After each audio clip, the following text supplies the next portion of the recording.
তো ভাই 2024 এবং 25-এ যদি তোমার লুকসকে আপডেট করে আরো বেশি অ্যাট্রাকটিভ করতে চাও তাহলে তোমার হেয়ার স্টাইলকে চেঞ্জ করতে হবে। কারণ হেয়ার স্টাইলে একমাত্র এমন ফিচার্স হয়ে থাকে যেটাকে চেঞ্জ করলে আমাদের পুরো পার্সোনালিটি চেঞ্জ হয়ে যায়। সেই জন্য আজ এই ভিডিওতে এমন 7টা হেয়ার স্টাইলের কথা বলবো যেটা এই বছরের ট্রেন্ডিং তো আছে কিন্তু পরের বছরেও ট্রেন্ডিং এ থাকবে। তুমি যদি সত্যি তোমার পার্সোনালিটিকে হেয়ার স্টাইলের মাধ্যমে আপডেট করতে চাও তাহলে এই ভিডিওটা কোনো কিছু মিস না করে পুরো ভালো করে দেখে বুঝে নেবে। আর আজকের এই ভিডিও ডেস নাম্বার 17। ভাই 7টা হেয়ার স্টাইলের নাম জানার আগে 3টি hairstyle related important tips তুমি জেনে রাখো যাতে না ভবিষ্যতে তোমাদের কোনো প্রবলেম হয়। প্রথম স্টেপই হলো তোমার ফেস শেপ এবং তোমার ফেসিয়াল ফিচার্স কি এটাকে তোমাকে খুঁজতে হবে বা তোমাকে জানতে হবে। কারণ আমাদের প্রত্যেকজনেরই আলাদা আলাদা ফেসিয়াল ফিচার্স হয়ে থাকে এবং ফেস শেপটাও আলাদা আলাদা হয়ে থাকে। তাই নিজের জন্য পারফেক্ট হেয়ার স্টাইল দিতে চাইলে আগে নিজেদের ফেসিয়াল ফিচার সম্পর্কে জানতে হবে। কারণ কারোর কপাল বড় হয়ে থাকে, আবার কারোর ছোট হয়ে থাকে, আবার কারোর কান বড় হয়ে থাকে, আবার কারোর ছোট হয়ে থাকে। সেই জন্য এই ফেসিয়াল ফিচার্স গুলো জেনে নিয়ে সেই অনুযায়ী হেয়ার স্টাইল দিলে তোমার ওভারঅল ফেসটা ব্যালেন্স হয়। তোমার ফেসিয়াল ফিচার্স অনুযায়ী কেমন ভাবে পারফেক্ট হেয়ার স্টাইল তুমি দেবে সেটা আমি ভিডিওতে পরে বলছি। তুমি যদি এখনো পর্যন্ত তোমার ফেস শেপটা কি সেটা না জেনে থাকো তাহলে আমি এই ভিডিওটা সাজেস্ট করছি তুমি এই ভিডিওটাকে দেখে নাও। ওই ভিডিওটা দেখার পর তোমার ফেস শেপটা কি তুমি সহজেই জানতে পেরে যাবে। 2 নম্বর টিপসটা হচ্ছে তুমি যখন সেলুনে যাবে তোমার যে চুল কাটবে তাকে ভালো করে বুঝিয়ে দিতে হবে যে তুমি কেমন চুল কাটবে। কারণ এমন অনেক ছেলে রয়েছে যারা একটু ইন্ট্রোভার্ট টাইপের হয়ে থাকে আর সেই জন্য তারা যখন চুল কাটতে যায় তখন তারা কিছুই বলে না। সেই জন্য যে চুল কাটছে সে তার মতো চুল কেটে দেয় আর সেটার জন্যই তুমি তোমার মনের মতো পারফেক্ট হেয়ার স্টাইলটা দিতে পারো না। তাই সেলুনে গিয়ে যদি কিছু বলতে না পারো তাহলে তুমি ছবি দেখিয়ে ভালো করে বুঝিয়ে দেবে। আগে আমি হেয়ার স্টাইল নিয়ে যে ভিডিওগুলো বানিয়েছি ওতে পুরো ডিটেইলস আলোচনা করা আছে যে তুমি কিভাবে কোন জায়গাটা কত নম্বরে কাটবে। তাই তুমি চুল কাটতে যাওয়ার আগে ভিডিওটা দেখে নিয়ে বলতে পারো, অথবা তুমি যে চুল কাটছে তাকে আমার ভিডিওটা দেখাতে পারো, সে পুরোপুরি বুঝতে পেরে যাবে। আর লাস্ট 3 নম্বর ইম্পর্টেন্ট টিপসটা হচ্ছে তুমি যেদিন চুল কাটতে যাবে তার আগের দিন তোমাকে অবশ্যই চুলে শ্যাম্পু করতে হবে যার ফলে তোমার চুলটা ভালোভাবে কাটতে পারবে। তো ভাই ফাইনালি 7টা ট্রেন্ডিং হেয়ার স্টাইল কি কি সেটা তুমি জেনে নাও। Number 1 trending hair style modern mullet hair cut. তুমি যদি তোমার লুকসকে সবার থেকে কুল এবং ইউনিক দেখাতে চাও তাহলে তোমার জন্য one of the best option হচ্ছে এই মডার্ন মুলেড হেয়ার কাট। এই হেয়ার স্টাইলের কানের কাছে এই জায়গাটা লো ফেড বা বাস্ট ফেড করা হয়ে থাকে এবং পেছনের চুলটাকে একটু বড় রাখা হয় এবং পুরো উপরের চুলকে মিডিয়াম লেন্থের রাখা হয়, মানে পেছনের থেকে একটু ছোট রাখা হয়। স্পেশালি মডার্ন মুলেড হেয়ার স্টাইলে তোমার চুলগুলোকে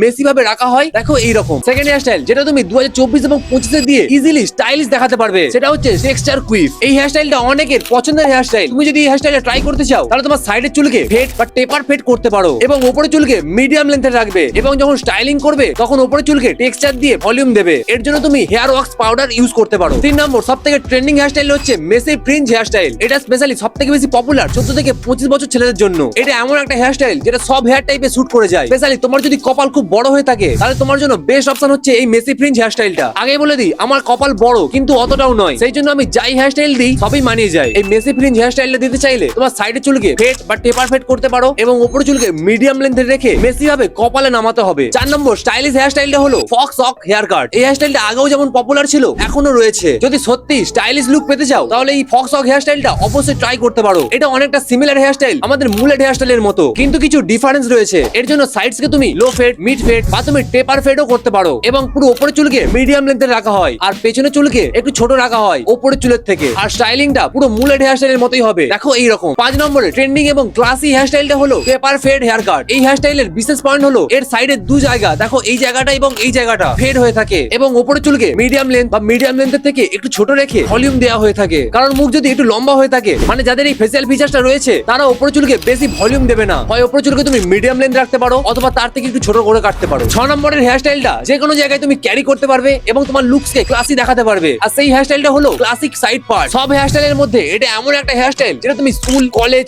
অফিস সব জায়গায় দিয়ে যেতে পারবে বা কোনো বিয়ে বাড়ি অথবা পার্টিতে গেলে এই হেয়ার স্টাইলটা তুমি ইজিলি ক্যারি করতে পারবে। এই হেয়ার স্টাইলের সাইডের চুলকে লো ফেড বা তুমি মিডিয়াম ফেড কাটতে পারো অথবা তুমি কাঁচি দিয়েও ছোট করতে পারো এবং পুরো উপরের চুল মিডিয়াম লেন্থে রাখা হয় এবং স্টাইলিং করার সময় উপরের চুলকে হালকা একটু ভলিউম দিয়ে এক সাইডে আজরানো হয়ে থাকে। লাস্ট 7 নম্বরে ট্রেন্ডিং এবং স্টাইলিশ হেয়ার স্টাইল হচ্ছে টেক্সচার ক্রপ হেয়ার কাট। এই হেয়ার স্টাইলে বেসিক্যালি সাইডের চুলকে ফেড বা টেপার করতে পারো এবং উপরের চুল মিডিয়াম লেন্থের থেকে একটু লম্বা রাখা হয়। দেখো হেয়ার স্টাইলটা তুমি এইভাবে দেবে, এই হেয়ার স্টাইলে তোমাকে খুবই ফ্রেশ লুক দেবে এবং এটা সব ফেস শেপে মানিয়ে যায়। তুমি একবার অবশ্যই ট্রাই করতে পারো। তো 2024 এবং 25 ট্রেন্ডিং হেয়ার স্টাইল গুলো তো জেনে গেলে, আর যদি জানতে চাও যে কিভাবে নিজের চুলকে খুব তাড়াতাড়ি বাড়িয়ে নিতে হয় বা কিভাবে চুলের সঠিকভাবে যত্ন করলে তোমার চুল খুব তাড়াতাড়ি বাড়বে, যদি জানতে চাও আমাকে কমেন্ট করে বলো। যদি বেশি কমেন্ট আসে শুধুমাত্র তোমাদের জন্য তোমাদের টপিকে নিশ্চয়ই আমি ভিডিও বানিয়ে দেবো। আর ভিডিওটা হেল্পফুল লাগলে অবশ্যই লাইক করো এবং সাবস্ক্রাইবটা করে দাও। সো থ্যাংক ইউ, তুমি পারবে স্টাইলিশ হতে। আর দেখা হচ্ছে পরের ভিডিওতে। জয় হিন্দ, বাই।